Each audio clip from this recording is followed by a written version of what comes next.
Wouhou! 16 ans, c'est fun ça! Je rentre dans la cour des grands, t'as vu? Enfin, en vrai, j'y suis peut-être déjà depuis un bail. Est-ce qu'on y entre à partir du moment où on est vieux? Est-ce que être vieux, c'est à partir du moment où on se sent vieux? Parce que si c'est ça, bah, je peux le dire, hein, je suis vieux! Alors non, pas physiquement évidemment, hein, je m'explique, calme-toi. Non, plutôt mentalement. J'ai l'impression, si tu veux, d'avoir des idées dépassées. Je comprends pas la génération qui joue à Fortnite. We like Fortnite!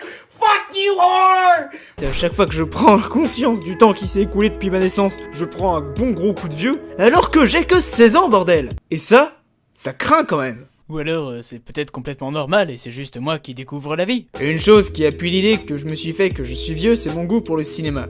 Alors non, le cinéma c'est pas un truc de vieux, évidemment. Tout le monde aime au moins un film qu'il a vu comme ça vite fait par hasard. Non, c'est plutôt le type de film que j'apprécie qui me fait dire que je suis vieux. Et le style de film que j'apprécie, c'est ce que je définis comme les films d'époque. Alors ce que j'appelle un film d'époque, c'est un film qui marque ou représente une époque, un moment par son atmosphère, qu'on regarde plus pour l'humeur dégagée que pour le scénario, où on crée en fait un réel lien sentimental avec le film, un peu comme un film d'enfance, mais qui ne serait pas cantonné et limité à l'enfance. Et ce genre de film que j'apprécie tout particulièrement, je peux t'en citer plusieurs, à commencer par Comment c'est loin, qui doit parler à la majorité des gens qui verront cette vidéo. Enfin, ce que je veux dire, c'est que pour les autres, si vous connaissez pas Comment c'est loin, vous connaîtrez pas non plus les autres films. Enfin bref, Comment c'est loin, c'est un film qui parle de deux rappeurs paumés et ratés qui vont lutter contre la médiocrité pendant tout le film. Et au-delà du fait que je trouve que le film appartient à une œuvre globale, composée d'un album et d'une série de 120 épisodes, ce film marque surtout un certain état d'esprit, d'une certaine époque, celle des néo-bobos du début des années 2000-2010, ne travaillant pas mais accumulant de la graisse sur un canapé crasseux à longueur de journée. Et ce film, quand on le voit comme ça, n'a qu'un intérêt très limité. Et assis penché à mieux regarder, on sent une grande envie de reviens-y. Et pour un peu qu'on connaisse ces jours de flemme où la culpabilité et la médiocrité empêchent de faire quoi que ce soit de productif, et ben on s'identifie, et on apprend à apprécier. Sans oublier que le film, techniquement, sur les cadrages, les ambiances qu'il émet, est quand même un putain de film. Je viens pas de dire tout et son contraire là, non? Et pourtant, il n'y a pas d'effets spéciaux, l'humour est très lourd par moments, et pourtant ça marche. Peut-être pas en termes d'entrée dans les salles, mais surtout en termes de l'histoire. Est-ce qu'elle marche en elle-même? Et encore, c'est pas le plus beau film que j'ai vu. Si j'énonce Le Roi et l'Oiseau, Delicatessen, La Cité des Enfants Perdus... Il était une fois un inventeur si doué pour donner la vie, si doué qu'on ne saurait dire... Ah, un conte de fées.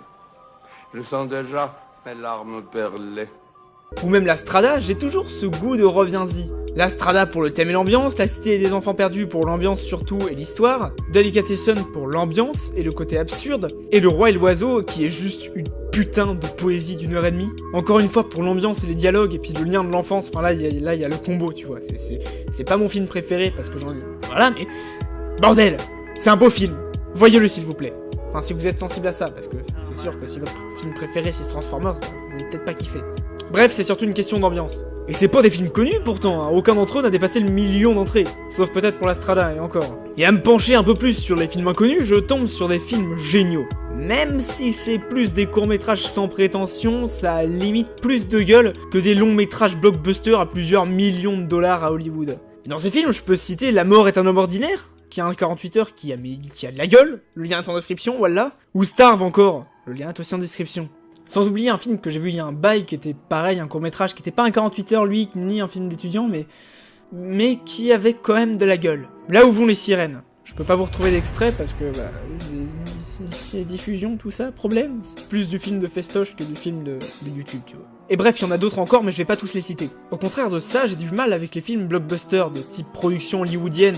Je considère par exemple la série des Avengers, Transformers, Je suis une légende et La guerre des mondes comme des bons films du dimanche, mais sans plus, étant peu innovants, essayant pour certains comme Transformers de vous en mettre plein la gueule niveau effets spéciaux. Bim bam boum, Michael Bay, explosion.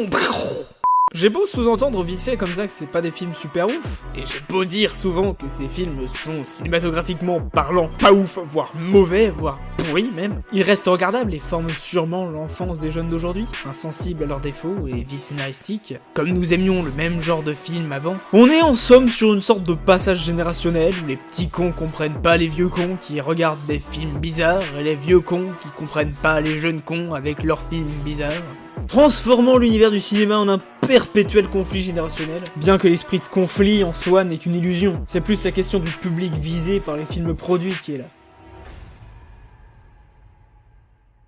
Attends. En fait, le ciné, c'est tellement vaste que j'arrive pas à faire de conclusion. Quoi qu'on dise, chacun a sa sensibilité avec le cinéma, et chacun perçoit la question à sa manière. Mon goût pour les vieux films étant plus rattaché à un besoin de vivre des époques que je n'ai pas vécues, qu'à une réelle sensibilité artistique. Peut-être que dans 10 ou 20 ans, certains verront Avengers comme je vois Le Roi et l'Oiseau et comment c'est loin aujourd'hui, car ce cher petit temps qui passe a effacé l'oubliable d'hier comme il effacera l'oubliable d'aujourd'hui. Nombre de films pourris qui sortent aujourd'hui seront oubliés comme nombre de films pourris qui sortaient avant. Et on se souviendra de cette décennie comme on se souvient aujourd'hui des années 30 ou 40, artistiquement parlant. Bref, à chacun sa sensibilité. Voilà. Merci d'avoir regardé, c'est la première fois que je réalise jusqu'au bout ce genre de vidéo, c'est-à-dire en voix off, voilà, j'en ai déjà fait en voix off, notamment celle sur... Tiens, bah voilà, improviser en voix off, voilà où ça mène. T'oublies. Ah, la panique. Celle sur Ours en Plus, qui est d'ailleurs beaucoup trop sous-cotée à mon goût. Bref, dites-moi si ça vous plaît, j'en ferai d'autres, Sinon, bah ça aurait été un essai, hein, et puis n'hésitez pas non plus à dire ce que vous pensez qui pourrait être amélioré, et puis allez, moi je vous laisse, bonne journée, faites de beaux rêves, sortez de chez vous, et allez bisous.